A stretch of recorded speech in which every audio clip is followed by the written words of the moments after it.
Una traición, un corazón destrozado y una traición que cambió todo. En una reciente entrevista, la esposa de Ismael El Mayo Zambada reveló la verdad detrás de la deslealtad de los Chapitos, además de algunos secretos que nadie imaginaba. ¿Qué fue lo que contó? Quédate hasta el final para descubrirlo. Antes de empezar, apoya el contenido con un me gusta y suscríbete. Nuestras historias te cautivarán. Activa la campanita y comencemos.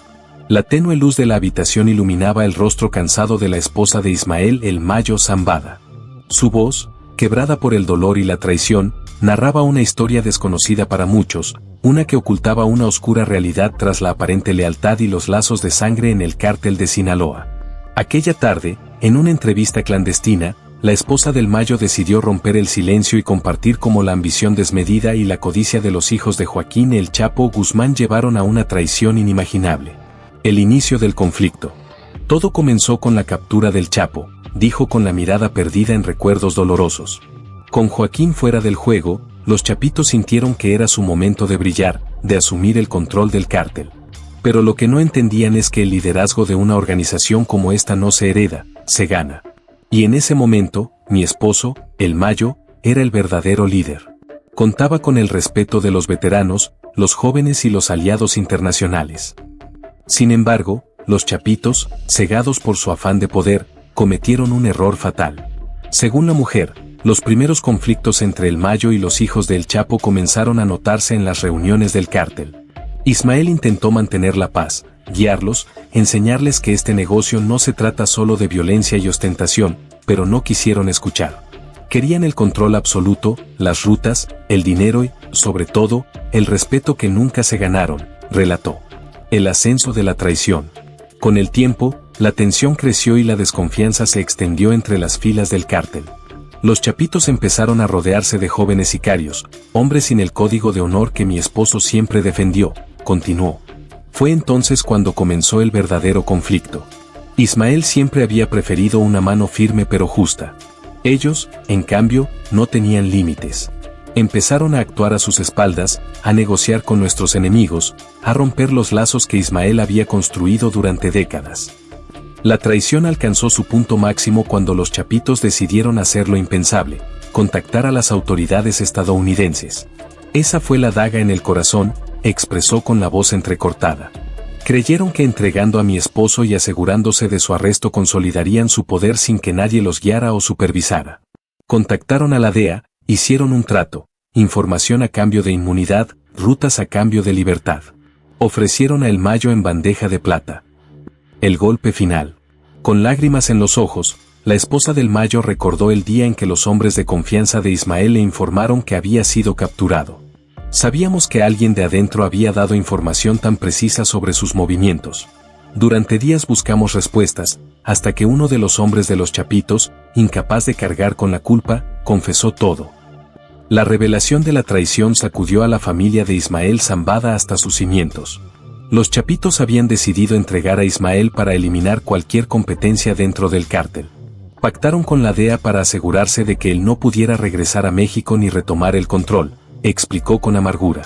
El legado de la traición. Mirando al vacío, como si las palabras le pesaran demasiado, la esposa del Mayo murmuró, nunca pensé que la familia traicionaría a la familia. Mi esposo confió en ellos como en sus propios hijos. Los cuidó y protegió cuando eran niños, y así le pagaron, con una puñalada por la espalda. El miedo se apoderó de su familia. Sabíamos que no se detendrían ahí. Temíamos que purgaran a cualquiera relacionado con Ismael. Y así lo hicieron. Fue una masacre, una limpieza total de quienes recordaban cómo se solía operar en el cártel, relató. La traición aún pesa en su voz. Ismael siempre creyó en la unidad, en la lealtad dentro de la familia. Pero los Chapitos demostraron que no hay límites para la avaricia. Ahora, incluso con Ismael fuera del juego, viven con el temor constante de ser traicionados, tal como lo hicieron con mi esposo. Infiltración en el poder. Entre las revelaciones más impactantes sobre el Mayo Zambada se encuentra su profunda infiltración en las estructuras de poder en México. Durante años se sospechó de la corrupción en varios niveles del gobierno, pero las declaraciones de testigos protegidos y miembros del cártel han arrojado nueva luz sobre el alcance de esta red de influencia. Sobre el alcance de la corrupción de Zambada. Se ha señalado que Ismael el Mayo Zambada mantiene una extensa red de sobornos que abarca desde policías locales hasta funcionarios de alto rango del gobierno federal. Esta estructura de protección le ha permitido operar con relativa impunidad, movilizando toneladas de droga dentro del país y coordinando envíos hacia Estados Unidos y otras naciones, casi sin interferencias. Un testimonio clave presentado en el juicio de Joaquín El Chapo Guzmán en 2019 reveló que el Mayo no solo sobornaba a oficiales de bajo nivel, sino también a miembros del ejército y a políticos. De hecho, algunos informes sugieren que Zambada llegó a influir en la designación de altos mandos en áreas estratégicas para garantizar que sus operaciones no se vieran afectadas.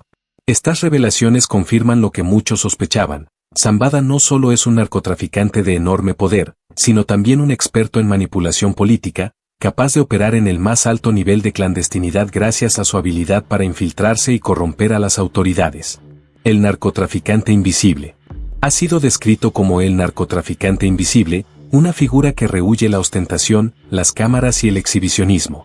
Mientras otros capos han sido arrestados y extraditados, el Mayo ha utilizado su habilidad para mezclarse entre la gente común y desplazarse entre diversos estados mexicanos sin ser detectado. Esta capacidad para pasar desapercibido se debe, en parte, a su profundo conocimiento del terreno y a la red de apoyo que ha tejido en comunidades locales.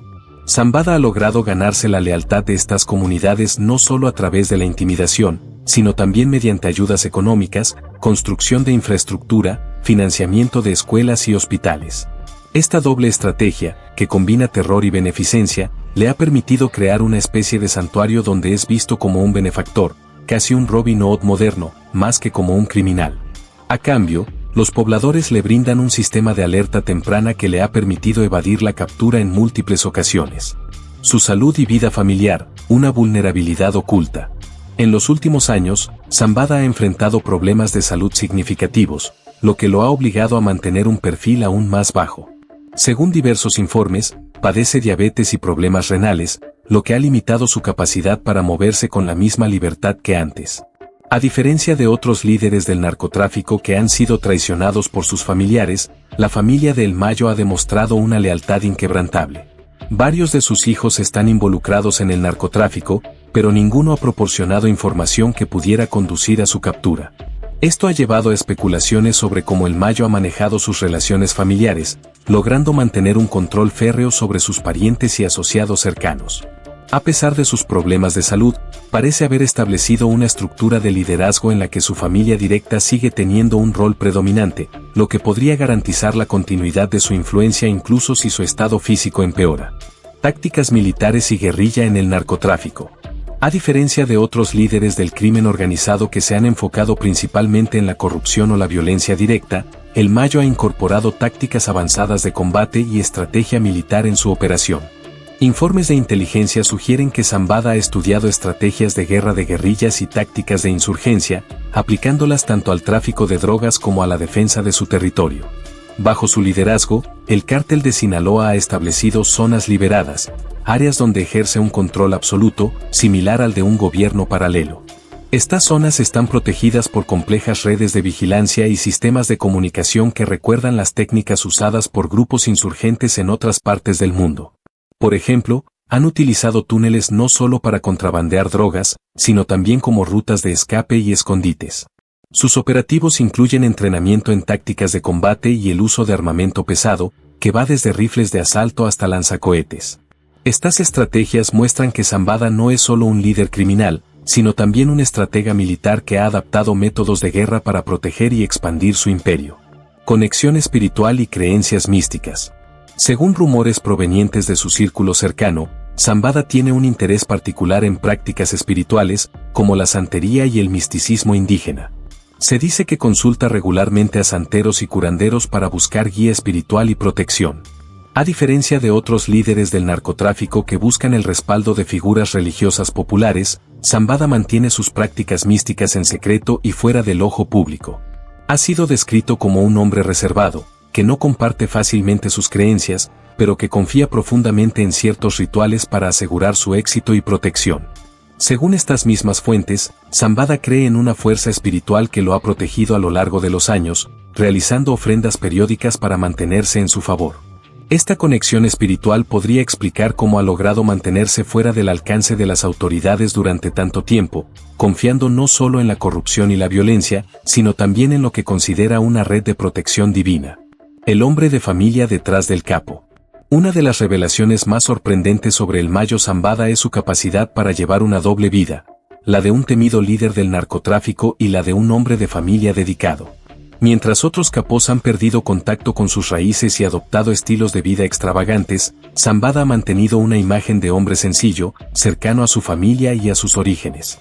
Incluso en el apogeo de su poder, ha mantenido contacto regular con su madre y sus hermanos, a quienes visita en la Sierra de Sinaloa. Lo más intrigante de esta revelación es cómo Zambada ha logrado separar su vida personal de sus actividades ilícitas, construyendo una barrera que protege tanto a su familia como a su imperio criminal. La dualidad del Mayo Zambada, entre el capo y el hombre de familia. Algunos testimonios han señalado que, en reuniones familiares, Ismael el Mayo Zambada es reconocido como un hombre afable y afectuoso, muy alejado de la imagen implacable que tiene en el ámbito del narcotráfico. Además, se ha destacado su genuino interés en la agricultura y la ganadería, actividades que no solo sirven como fachada para sus operaciones ilícitas, sino que también reflejan una verdadera pasión personal.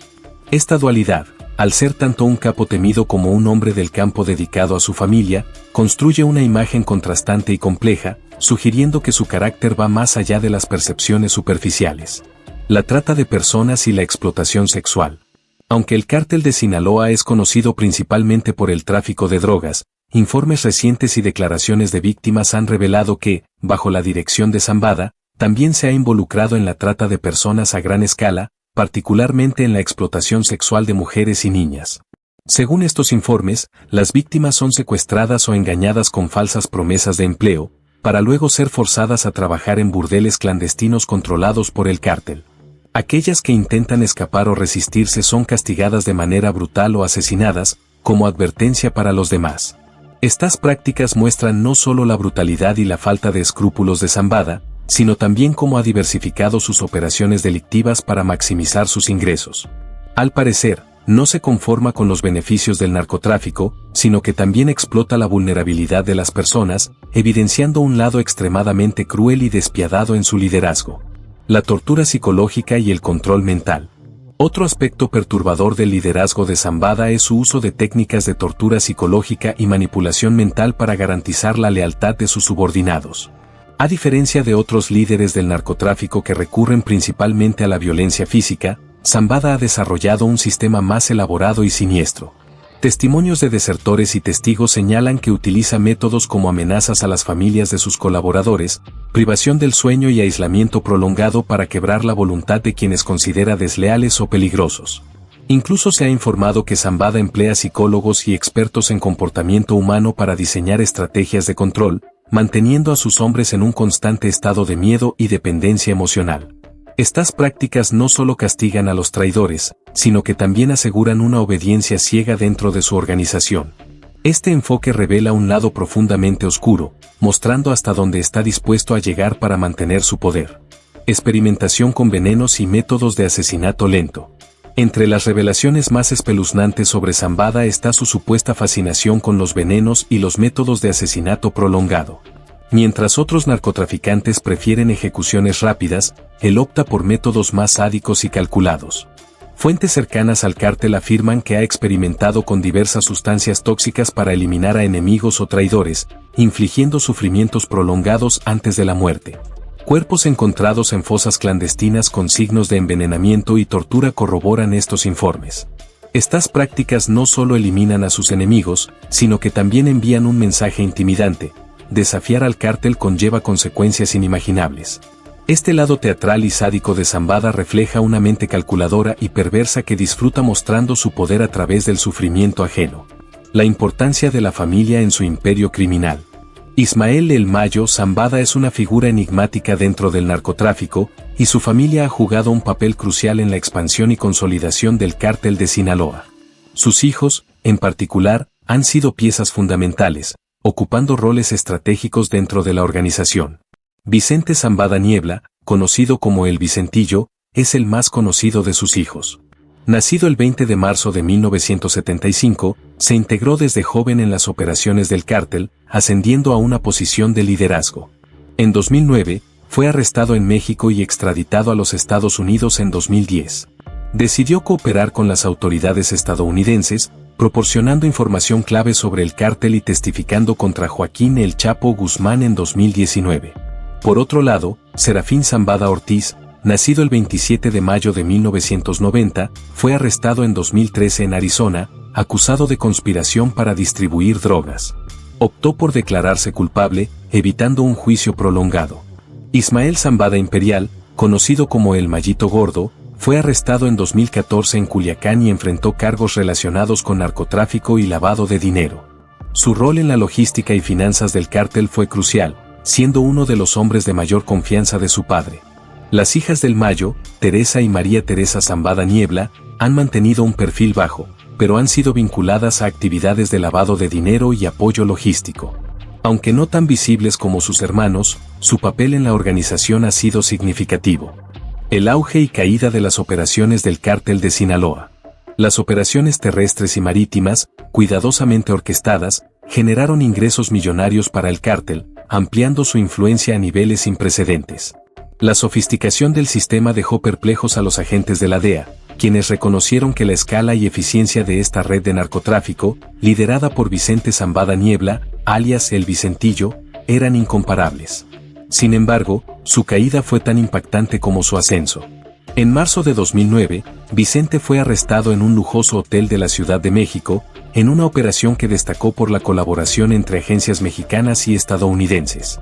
La noticia de su captura se difundió rápidamente, revelando la magnitud de la red que operaba bajo su mando.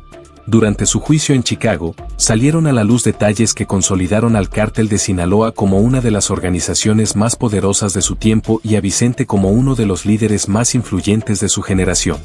La masacre de San Fernando, un capítulo oscuro.